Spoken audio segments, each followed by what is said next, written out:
चलो देखो, हिंदी भाषा, ये जो सब्जेक्ट है हिंदी सब्जेक्ट, ये टोटल 5 पार्ट्स में डिवाइडेड है, 5 यूनिट में। यूनिट 1 2 3 4 5, ठीक है। हर यूनिट में आप लोगों को 2 खंड मिलेंगे, खंड क और खंड ग, सॉरी खंड क और खंड ख, ठीक है। दो आपको खंड मिलेंगे, क और ख, क और ख, क और ख। और हर यूनिट से 15-15 नंबर का क्वेश्चन आएगा। कितने नंबर का क्वेश्चन आएगा? 15-15 नंबर का। और वो 15 नंबर का क्वेश्चन भी 2 पार्ट में डिवाइडेड रहेगा, जिसमें एक खंड क का क्वेश्चन बनाना पड़ेगा और एक आपको खंड ख का क्वेश्चन बनाना पड़ेगा, और दोनों के लिए आपको एक एक ऑप्शन मिलेगा। हरी बात समझ? मतलब मैं बोल सकता हूं एक यूनिट से टोटल कितने क्वेश्चन आएंगे? 4। वो 4 में से एक ऑप्शन आपके लिए खंड क के लिए रहेगा और एक ऑप्शन आपके लिए खंड ख के लिए रहेगा। मतलब कंपलसरी, अनिवार्य रूप से आपको खंड क का एक क्वेश्चन बनाना ही है, जो कि 8 या 7 नंबर का हो सकता है, और कंपलसरी एक क्वेश्चन आपको खंड ख का बनाना है जो 8 या 7 नंबर का हो सकता है। अगर क वाला 8 नंबर का हुआ तो ख वाला 7 का होगा, और अगर क वाला 7 नंबर का हुआ तो ये 8 हुआ, दोनों मिला के 15 होता है। क्लियर है? तो अपन पहले बात करते हैं सब्जेक्ट की, इसमें क्या क्या चैप्टर अपने को पढ़ने। तो खंड क देखा जाएगा ना, खंड क को अगर देखोगे आप हर यूनिट में खंड क को देखोगे ना, तो इसमें आपको ना ग्रामर वाले चैप्टर, व्याकरण वाले चैप्टर ज्यादा दिखेंगे, ज्यादा क्या है ही पूरा। और खंड ख जो है ना, वो किसी कहानी या उपन्यास या किसी लेखक ने कुछ लेख लिखा है, इसके ऊपर बेस्ड है सब। हरी बात समझ में? देखो, जैसे सबसे पहले यूनिट नंबर 1 की बात करूं तो पल्लवन, पत्राचार, अनुवाद, ये 3 चैप्टर है, पल्लवन, पत्राचार और अनुवाद। और खंड ख में क्या है? एक टोकरी भर मिट्टी, माधवराव सप्रे, बड़े भाई साहब प्रेमचंद। ये आ गया आपका यूनिट नंबर 1 का कंटेंट। उसके बाद यूनिट नंबर 2 में आ जाओ, संक्षेपण, हिंदी में संक्षिप्तीकरण, हिंदी में अपठित गद्यांश, परिभाषिक शब्दावली, हिंदी में पदनाम, मुहावरे, लोकोक्तियां, ये आ गया आपका पूरा व्याकरण वाला पार्ट।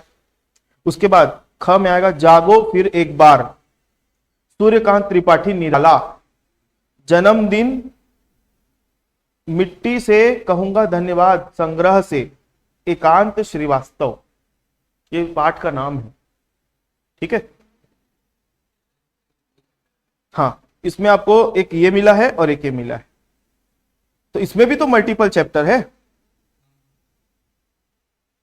उसके बाद यूनिट नंबर 3 में आ जाओ, शब्द शुद्धि, वाक्य शुद्धि, शब्द ज्ञान, पर्यायवाची शब्द, विलोम शब्द, अनेकार्थी शब्द, समश्रुत शब्द, समश्रुत शब्द सुने हो?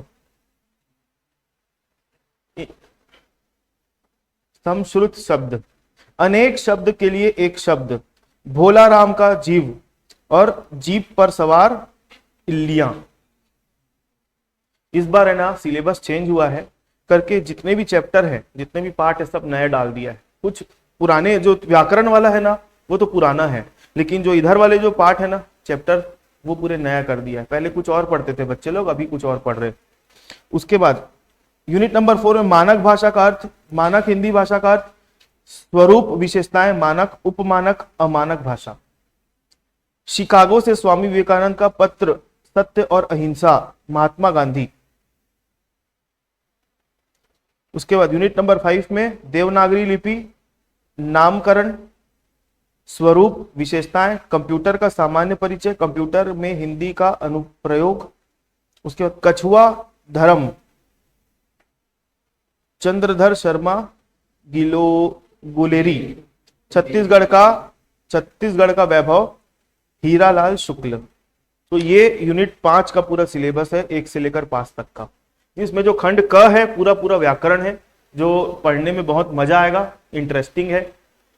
जो ऊपर वाला खंड क वाला जो बोल रहा हूं, और ख वाला जो है पूरी कहानियां है, या किसी के ऊपर आधारित कुछ ना कुछ, मतलब है, क्या बोलते हैं उसको। तो मेरा काम अभी आप लोगों के लिए ये है कि मैं आप लोगों को कुछ इंपॉर्टेंट क्वेश्चन टिक करा दूं और पढ़ना कैसे वो बता दूं, ठीक है। वैसे तो देखो भाई, इंपॉर्टेंट क्वेश्चन जब मिलेगा तब मिलेगा, अभी तो दे ही रहा हूं, लेकिन आप लोगों को पढ़ना तो पूरा ही पड़ेगा, क्योंकि पेपर में क्या आ जाएगा कब आ जाएगा कुछ बोल नहीं सकते, इसलिए पढ़ना तो पूरा ही पड़ेगा। इंपॉर्टेंट क्वेश्चन क्या होता है कि एग्जाम टाइम पेपर देख के चले जाओ रिवाइज करने के हिसाब से, लेकिन एक बार रीडिंग तो पूरी करनी पड़ेगी। ठीक है, चलो सबसे पहले प्रश्न 1, पल्लवन। पल्लवन का मतलब क्या होता है, कोई बता सकता है? किसी चीज का विस्तारण, मतलब आपको कुछ दिया रहेगा टॉपिक, उसके बारे में आपको डिटेल लिखना है। ठीक है, पल्लवन। तो ये क्वेश्चन इंपॉर्टेंट मान लो।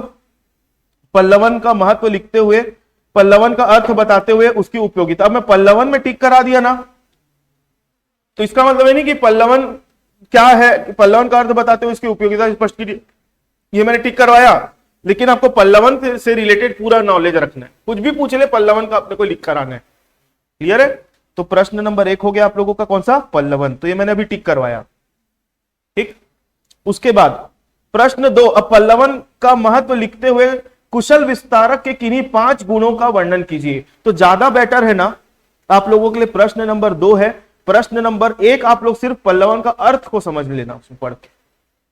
ठीक है, एक कुशल विस्तारक वाला जो है ना, वो हर साल का फेवरेट क्वेश्चन है पेपर सेट करने वाले का, आता ही है हर साल। हाँ, चलो उसके बाद आगे बढ़ते हैं अपन।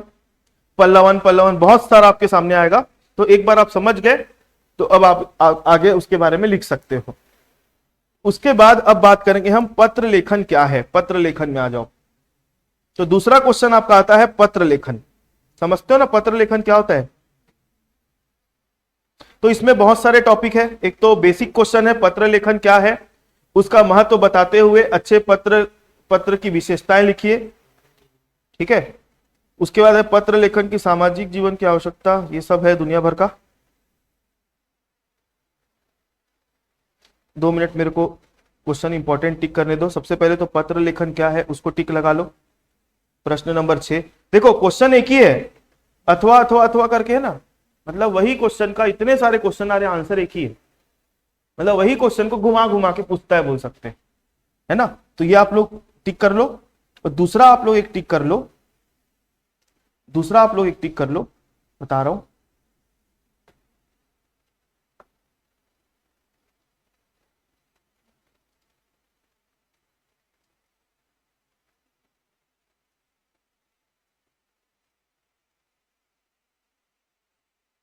एक टिक कर लो, कौन सा?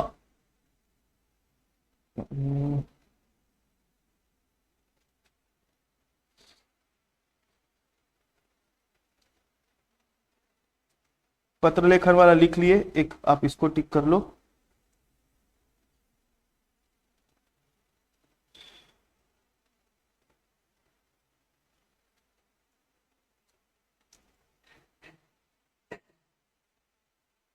ये वाला नगर के स्वास्थ्य अधिकारी वाला एक ये लिख लो। कौन कौन सा क्वेश्चन टिक करा है, ध्यान है ना? एक पत्र लेखन क्या है, उसके बाद आप लोग कॉमर्स वाले हो तो एक बार व्यावसायिक पत्र के बारे में लिख लो, प्रश्न नंबर 10। ठीक, उसके बाद प्रश्न नंबर 15, क्या हो गया, कुछ खास?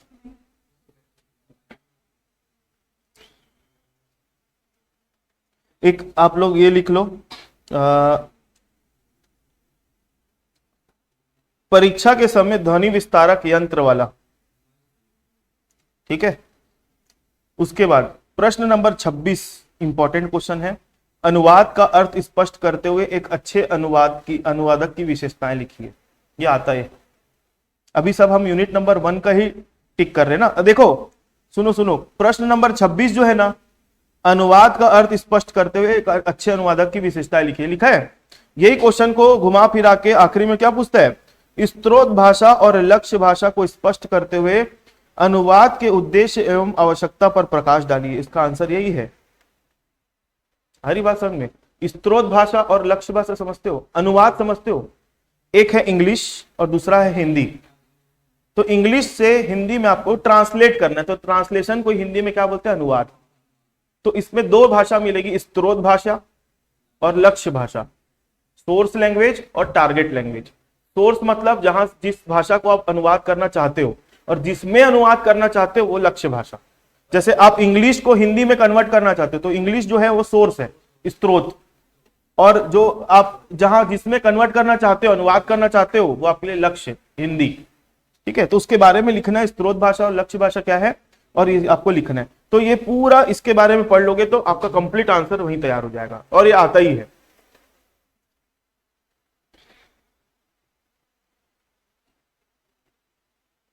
अभी हम यूनिट नंबर 1 में हैं, ठीक है। चलो और देखते हैं। यूनिट नंबर 1 में स्त्रोत भाषा लक्ष्य भाषा वाला हो गया। एक टोकरी भर मिट्टी की कहानी का सारांश लिखिए। एक टोकरी भर मिट्टी कहानी का सारांश लिख लिए, मतलब आप अगर इस कहानी को पूरा पढ़ लोगे तो आप उसका सारांश भी लिख सकते हो। सारांश मतलब समरी, ठीक है। और उससे रिलेटेड कुछ ना कुछ आपको पूछा जाएगा तो आप लोग लिख सकते हो। मतलब आपको जो चैप्टर है ना, पार्ट है, उसका सिर्फ सारांश पढ़ लो। देखो समय कम है, उसके हिसाब से बता रहा हूं। पूरा आप सारांश पढ़ लो, समरी पढ़ लो, फिर उससे रिलेटेड कुछ भी आपसे पूछेगा ना तो आप लिखने के लायक रहोगे। नहीं लिख के आने वाले तो स्थिति नहीं रहेगी। और दूसरा, आगे, बड़े भाई साहब की कहानी से आपको क्या प्रेरणा मिलती है, ठीक है। बस ये 2 क्वेश्चन है चैप्टर वाले में। तो हमने यूनिट नंबर 1 में कितने क्वेश्चन टिक किए? पहला क्वेश्चन था आपका क्या, पल्लवन। दूसरा था आपका पत्र लेखन। तीसरा था व्यावसायिक पत्र, ठीक। उसके बाद नगर स्वास्थ्य अधिकारी। अच्छा, पत्र लेखन आ गया मान लो, और आपने वो वाला आपने नहीं पढ़ा हुआ है। जैसे मैं आप लोगों को बोला व्यावसायिक पत्र, फिर एक मैं बोला नगर के स्वास्थ्य अधिकारी को पत्र लिखे, या फिर परीक्षा के समय ध्वनि विस्तारक यंत्र वाला। तो आपको ना एक फॉर्मेट पता होना चाहिए, कहां कहां पे क्या क्या लिखते हैं। अंदर का जो कंटेंट है वो आप चेंज कर सकते हैं। पहले आपको पत्र लेखन का पता होना चाहिए, प्रारूप, फॉर्मेट, डेट कहां डालते हैं, स्थान कहां डालते हैं, फिर किसको लिख रहे तो प्रति लिखना पड़ता है, श्रीमान ये वो, कोई सम्मानीय व्यक्ति तो उसको थोड़ा सा आदर सत्कार के साथ।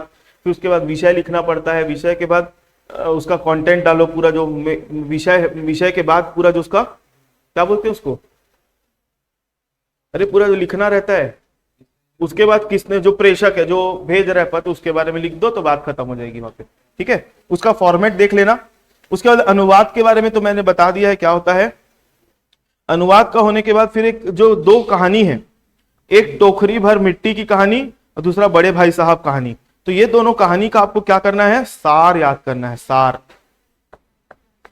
सारांश याद करना है, ठीक है। ये याद कर लोगे, याद करने नहीं बैठना, 2 बार 3 बार पढ़ लोगे ना तो ये आपका लिख सकते हो उसके बारे में। इसमें आप लोग हिंदी मीडियम वाले बच्चों को दिक्कत नहीं होगी, क्योंकि एक बार पढ़ लिए तो कहानी के बारे में। अच्छा, एक बहुत अच्छा आपको सोर्स बता रहा हूं, ये नाम लिखना यूट्यूब में, आपको इससे रिलेटेड कुछ ना कुछ चैप्टर का मिल जाएगा। जैसे समरी याद करना है ना तो सुन लेना उसको, ठीक है। फास्ट फॉरवर्ड करके सुन लोगे ना तो कम से कम उससे रिलेटेड आप कुछ ना कुछ याद रहेगा आपको।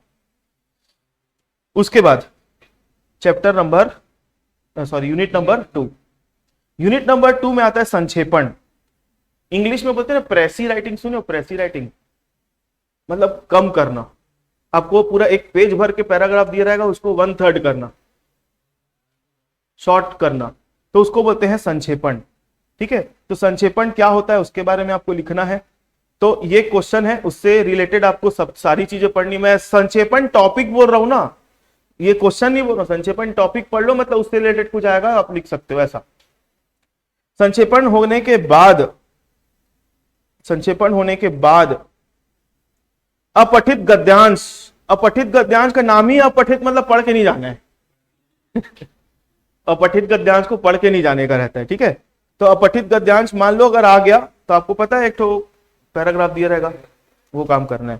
तो उसके बारे में कुछ नहीं बता रहा हूं मैं। उसके बाद पारिभाषिक शब्द को परिभाषित करते हुए पारिभाषिक शब्द निर्माण की प्रवृत्तियों का उल्लेख कीजिए। अच्छा सुनो, जब आप लोग चैप्टर पढ़ोगे ना तो ये जो दिख रहा है इसके अंदर आपको बहुत सारे ग्रामर मिलेंगे। इसके अंदर आपको बहुत सारा ग्रामर मिलेगा, तो आपको उनको याद करना है। पारिभाषिक शब्द की विशेषताएं बताते हुए पारिभाषिक शब्द निर्माण की प्रवृत्तियों पर प्रकाश डालिए। ये पूरा आप लोगों को पारिभाषिक शब्द का समझना है, और इसका कुछ उदाहरण भी आपको याद रखना है। तो क्वेश्चन नंबर 10 के बदले मैं क्वेश्चन नंबर 11 को टिक कर रहा हूं। क्वेश्चन नंबर 11 को टिक कर रहा हूं, ठीक है।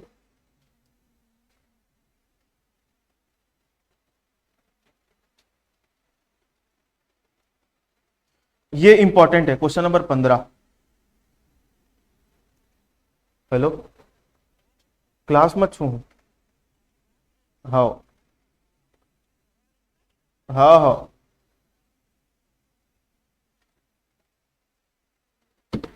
तो प्रश्न नंबर 15 समझ में आया।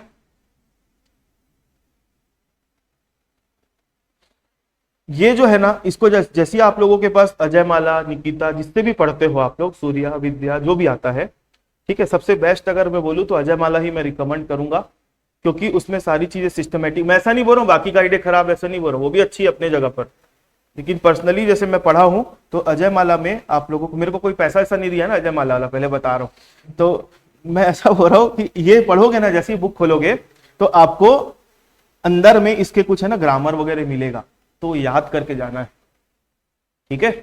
याद करने वाली चीजों को याद भी करना है। जैसे क्वेश्चन नंबर 15 याद करके चले जाना, रट के 17, 18, 19, ठीक है, 20, 21, 22, ये आपको जैसे ही खोलोगे ना बुक को, आपको अंदर में सब मिलेगा।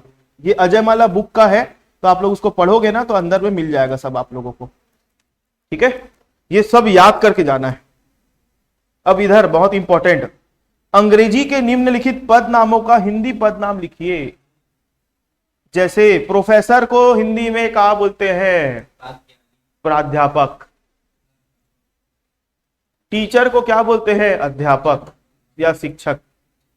तो वैसे ही आपको बहुत सारे इंग्लिश में आपको क्वेश्चन दिया रहेगा, उसको हिंदी में लिखना है। हाँ, आप हिंदी पढ़ रहे हो ना, तो आपको हिंदी वाला याद रख के जाना पड़ेगा।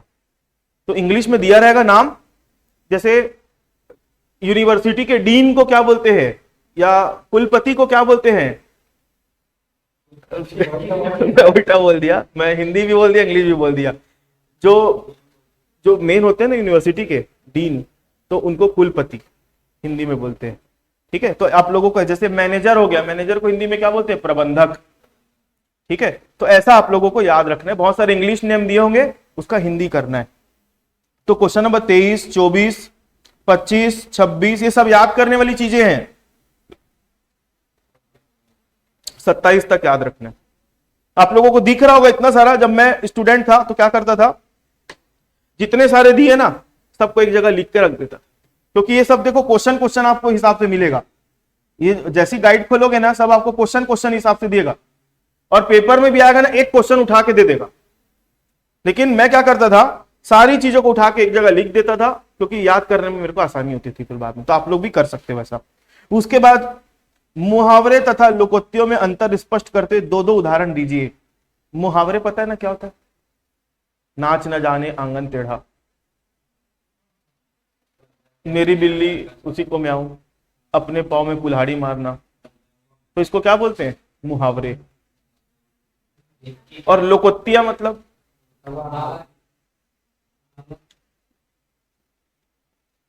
लोकोक्तिया और मुहावरे में आपको अंतर बताना है, और पता है ना मुहावरे का फिर वाक्य में प्रयोग भी करना पड़ता है, वो आपको पूरा समझना पड़ेगा। तो क्वेश्चन नंबर 28 भी बहुत इंपॉर्टेंट है आपके लिए, और उदाहरण सहित याद करना है, मतलब 2-4 ठो याद करके जाना घर से, लोकोक्तिया भी और मुहावरे भी। तो मैं ऊपर में कंप्लीट कर दिया ना, तो अब यहाँ पर मैं अलग अलग और टिक नहीं कर रहा हूँ, ठीक है। मुहावरे और उसकी बात हो गई है। अब यहाँ पर आगे जब जाओगे ना, तो आपको क्वेश्चंस मिलेंगे। निम्नलिखित मुहावरों 34, क्वेश्चन नंबर 34 कर लेना, 35 कर लेना, 36 कर लेना, 37 कर लेना, ठीक है। उसके बाद 38 भी है, 39 भी है। ये सब का सॉल्यूशन आपको अजय माला में मिल जाएगा, ठीक है। उसके बाद ये देखो, जैसे मैं अगर बोलूं सुरेंद्र, आपकी अक्कल पर पत्थर पड़ा हुआ है, मतलब है आपके अक्कल पर पत्थर पड़ा हुआ है। टेढ़ी खीर, देव टेढ़ी खीर है। मतलब कितना भी मार लो, पीट लो, होमवर्क नहीं करना है, मतलब नहीं करना, जो उखाड़ना उखाड़ लो, बोल रहे देव, है ना। देव टेढ़ी खीर है, मतलब मैं अगर बोलूं तो। घी के दिए जलाना, अंधे पीछे कुत्ते खाए, छाती पर सांप लौटना, है ना, छाती पर सांप लौटना। तो ये आप लोगों को ये सब क्या है? मुहावरों का आपको वाक्यों में प्रयोग करके बताना है। ठीक है, पहले तो इसका अर्थ बताना, इससे आप क्या समझते हो, क्योंकि मुहावरा जो होता है ना बोलता कुछ और है, उसका मतलब कुछ और रहता है, और उसको वाक्यों में प्रयोग करना है। क्लियर है मेरी बात? जैसे ऊंट के मुंह में जीरा, मतलब किसी की बहुत ज्यादा रिक्वायरमेंट है, उसको आप, जैसे आपको बहुत जोर से भूख लगी है, एक तो समोसा खिला दिया, तो बोलोगे ऊंट के मुंह में जीरा, है ना। अभी आप लोगों के साथ वही हो रहा है, पेपर आ गया है, पढ़ना इतना है, इत्तू सा पढ़ के बैठ गए, तो क्या है, ऊंट के मुंह में जीरा। क्लियर है? हो जाएगा। क्वेश्चन नंबर 40, अजय माला में सारे सॉल्यूशन मिल जाएंगे ना आप लोगों को। निम्नलिखित मुहावरों एवं लोकोक्तियों का अर्थ लिखकर वाक्यों में प्रयोग कीजिए। ये सब जो निम्नलिखित वाला है ना, सब आपको उसमें मिल जाएगा। उसके बाद लोकोक्ति, हाँ, अब यहां से जागो फिर, अब ये क्या हो गया, चैप्टर चालू हो गया ना। जागो फिर एक बार, शीर्षक कविता का भाव सौंदर्य स्पष्ट कीजिए। ये कविता है, इसका अपने को सारांश या भाव सौंदर्य जो भी है लिखना, भावार्थ लिखना है। इधर सूर्यकांत त्रिपाठी निराला का संक्षिप्त जीवन परिचय देते हुए उनकी साहित्यिक विशेषताओं का परिचय दीजिए।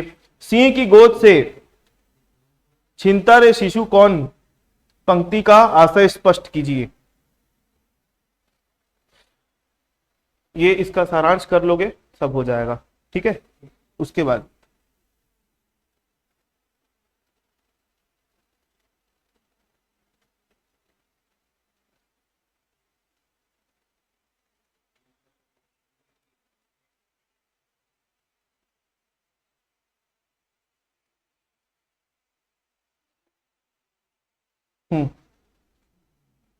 यूनिट नंबर 2 में कौन कौन सा चैप्टर था?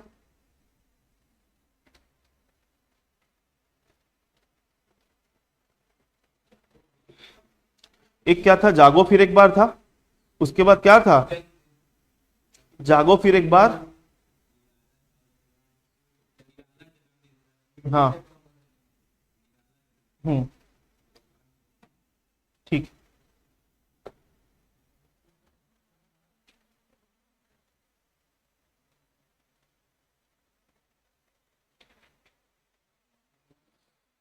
इसके बाद सुनो आगे, एक ये वाला चैप्टर, ये वाला भी नोट कर लो। क्वेश्चन नंबर 49 और क्वेश्चन नंबर 55। तो इसमें से मैंने कितने क्वेश्चन टिक किए? 3। ठीक है, अब जागो फिर एक बार कविता का भाव सौंदर्य स्पष्ट किए लिखा है, यहां पर लिखा केंद्रीय भाव को स्पष्ट कीजिए, तो दोनों का मतलब एक ही है। आप एक बार उसका समझ गए ना भावार्थ या सारांश, तो आप लिख सकते हो उसका आंसर। ठीक है, यूनिट नंबर 3 में आ जाओ भाई। अशुद्धियों का वर्गीकरण कीजिए। शुद्ध, शुद्धि एवं वाक्य शुद्धि से आप को स्पष्ट कीजिए, 2 उदाहरण देकर समझाइए। तो इस क्वेश्चन को तो नोट कर लो, क्वेश्चन नंबर 1 अशुद्धियां वाला। ठीक, उसके बाद आप लोगों को सुरेंद्र घर जा रही है, बताओ इसमें क्या अशुद्धि है?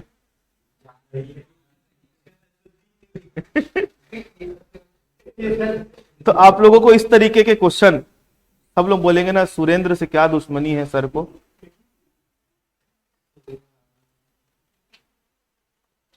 तो ये आप लोगों को याद करना है। ठीक है, इसमें से कोई भी एक क्वेश्चन उठा के आ जाएगा। हाँ, आप इसकी रिकॉर्डिंग देख लेना फिर बाद में। ठीक, अनेकार्थी शब्द से आप क्या समझते हैं? अनेकार्थी मतलब एक शब्द जिसके अनेक अर्थ होते हैं, तो ये आप लोगों को याद करना है। अनेकार्थी, अब यहां पर देखो, आंगना, समश्रुत मतलब, नहीं कल नहीं है, परसों तो एग्जाम देने जाओगे, फिर बताऊंगा ना मैं, जैसा भी बताएगा बताऊंगा। राइमिंग वर्ड सुने इंग्लिश में, राइमिंग वर्ड्स बोलते हैं, जैसे सी और सी, सी और सी, SEE मतलब देखना, और CSEA मतलब समुद्र। तो वैसे ही समश्रुत, श्रुत मतलब सुनना, सम मतलब एक जैसा, तो समश्रुत मतलब एक जैसा सुनाई देने वाले शब्द, उसके बारे में आपको लिखना है। जैसे आंगन, अंगना, कर्कट, कर्कट, देव, दैव, पुरुष, पुरुष, ये दोनों में क्या फर्क है, परुष सॉरी, अवधि, अवधि, चीर, चीर, पानी, पानी। तो ये आपको ऐसा याद करके जाना है, ठीक है, मतलब उनका वाक्यों में प्रयोग करना है। उसके बाद 17, निम्नलिखित में से अनेक शब्दों के एक एक शब्द लिखिए। तो ये पूरा जो ग्रामर वाला जो पार्ट है ना भाई, इसमें तो मैं कोई ऑप्शन ही नहीं दे रहा हूं आपको, ये करना ही है पूरा, कुछ भी आ सकता है, कुछ भी आ सकता है, पेपर में कोई भरोसा नहीं है, तो पढ़ना तो पूरा पड़ेगा आपको। और सुनो, इस बार आप लोगों का हिंदी का सिलेबस चेंज हुआ है, तो पुरानी गाइड वाइड से अगर पढ़ रहे हो तो काम नहीं चलेगा, आप लोगों को नया ही लेना पड़ेगा, ठीक है। गाइड भी ले सकते हो, बुक भी मिलती है, बुक भी ले सकते हो। उसके बाद अनेक शब्द के लिए एक शब्द लिखिए। अनेक शब्द के एक शब्द सुने हो क्या होता है? अब आगे, भोला राम की पारिवारिक स्थिति पर प्रकाश डालिए। ये क्वेश्चन हो गया।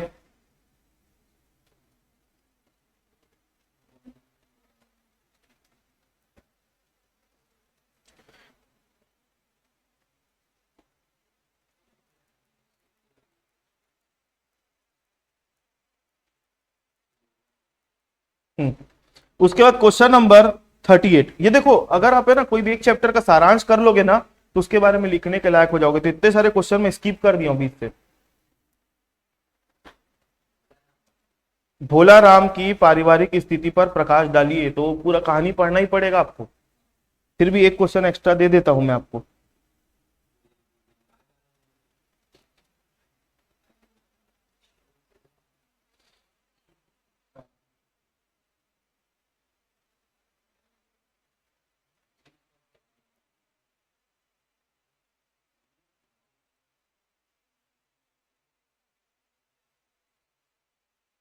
ये वाला लिख दो, यमदूत वाला। चलो आप लोग खुश, ठीक। अब इसके बाद अगला चैप्टर का नाम क्या था? जीप पर सवार इल्लियां। तो ये चैप्टर का आपको क्या लिखना है? सारांश पढ़ के जाना है। उसके बाद हो गया, इसमें और कुछ लिखने की जरूरत नहीं है, मतलब पढ़ने की जरूरत नहीं है, इतना कर लेना।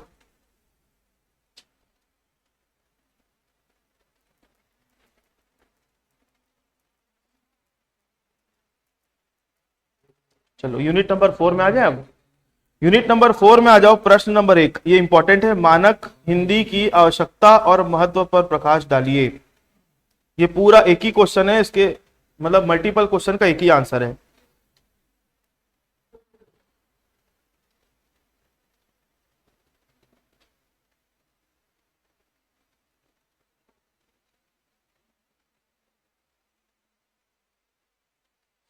उसके बाद क्वेश्चन नंबर 3 भी आप लोग कर लोगे, ठीक।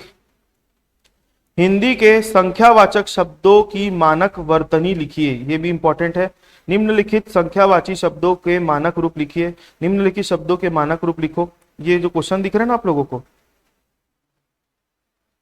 ये पढ़ के जाना है, ग्रामर है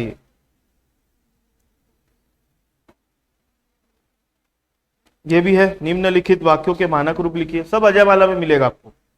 निम्नलिखित मानक के शुद्ध लिखिए, अशुद्धियों के प्रकार, ये सब आ गया। अब सुनो आगे, ये ग्रामर तो पूरा करना है। यहां से कहानी चालू। स्वामी विवेकानंद का संक्षिप्त परिचय दीजिए। या इससे बेटर क्वेश्चन ये है, अमेरिका को स्वामी विवेकानंद एक अद्भुत देश क्यों कहते हैं? लगभग 50 शब्दों में उत्तर दीजिए, ठीक।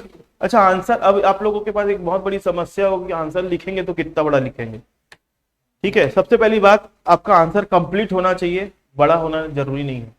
तो आपका अगर आंसर आधे पेज में पूरा हो गया, एक पेज में पूरा हो गया, एक पेज मतलब सामने का एरिया बस, तो पूरा लिखने का मतलब 4-4 5-5 पन्ना वाला तो बात उड़ा दो दिमाग से अपने।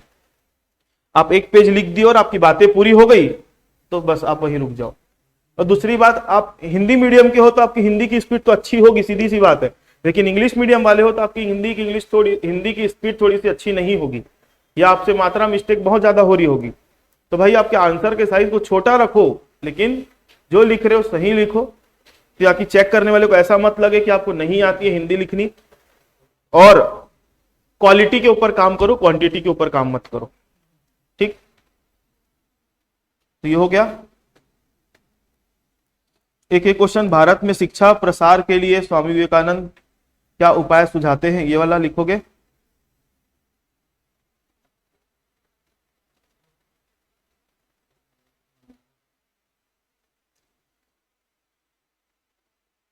एक क्वेश्चन नंबर 34।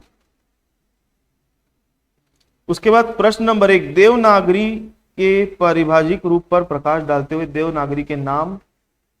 देवनागरी नाम के संबंध में विभिन्न विद्वानों के मत का वर्णन कीजिए। ये लिखना है, ये पढ़ के जाना है। मतलब देवनागरी लिपि की विशेषताएं लिखिए, ये पढ़ोगे।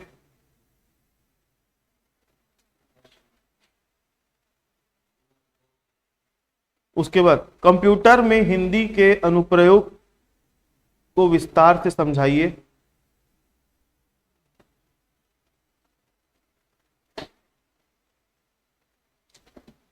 सूचना प्रौद्योगिकी के घटकों को स्पष्ट कीजिए।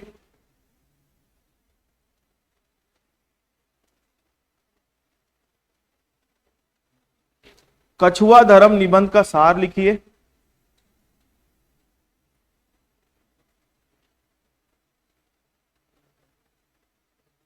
उसके बाद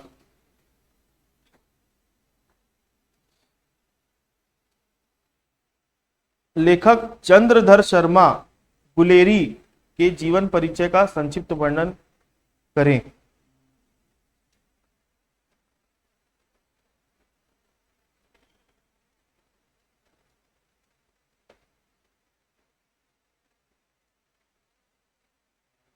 दो क्वेश्चन करोगे छत्तीसगढ़ वाले में। भारतीय स्वतंत्रता संग्राम में छत्तीसगढ़ के स्वतंत्रता सेनानियों की क्या भूमिका रही, संक्षेप में प्रकाश डालिए। ये क्वेश्चन हो गया। उसके बाद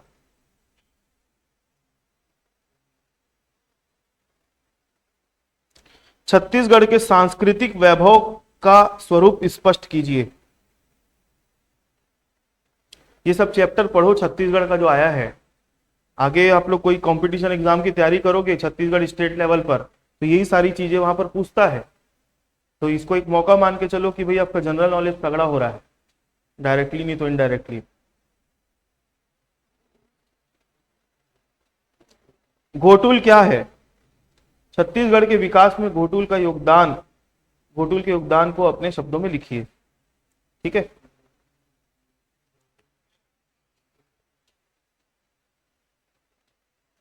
चलो इतना करके चले जाओ, उसमें फिर इससे ज्यादा पढ़ने की जरूरत नहीं है आपको। ठीक है, लेकिन एक रीडिंग ओवरव्यू तो पूरा लेना पड़ेगा आपको। जो मैंने इंपॉर्टेंट कुछ क्वेश्चन टिक करवाए हैं वो तो करना ही है। समय बचेगा तो आप लोग उसके अलावा और भी कुछ कर लो, मतलब और भी एक रीडिंग कर लो। ये जो दिख रहा है आप लोगों का पूरा सिलेबस है। बताया मैंने कि जो क्वेश्चन आएंगे आपके क और ख करके आएंगे, तो क में 2 ऑप्शन मिलेगा, खंड में और ख में 2 ऑप्शन मिलेगा। तो दोनों में से कोई एक क का कंपलसरी बनाना पड़ेगा और ख का कंपलसरी बनाना पड़ेगा, और ये हर यूनिट के साथ करना है। और जो व्याकरण संबंधी प्रश्न थे, व्याकरण समझते हो ना, समानार्थी शब्द, फिर वो मुहावरे लोकोक्तियां वाला, फिर वो समश्रुता वाला, तो वो सब आप लोगों को याद करना है। अनेक शब्दों के एक शब्द, ये सब आप लोगों को याद करना है। सब आप लोगों को अजयमाला में मिल जाएगा। ये जो मैंने दिखाया आप लोगों को, तो शुरू का सिलेबस उसी का ही है। तो आगे की जो है गाइड आपकी, उससे आप लोग पढ़ लो। और पुरानी गाइड से पढ़ने की जरूरत नहीं है, क्योंकि सिलेबस बदल गया है। तो जो मिलेगा सब नए में मिलेगा। ठीक है।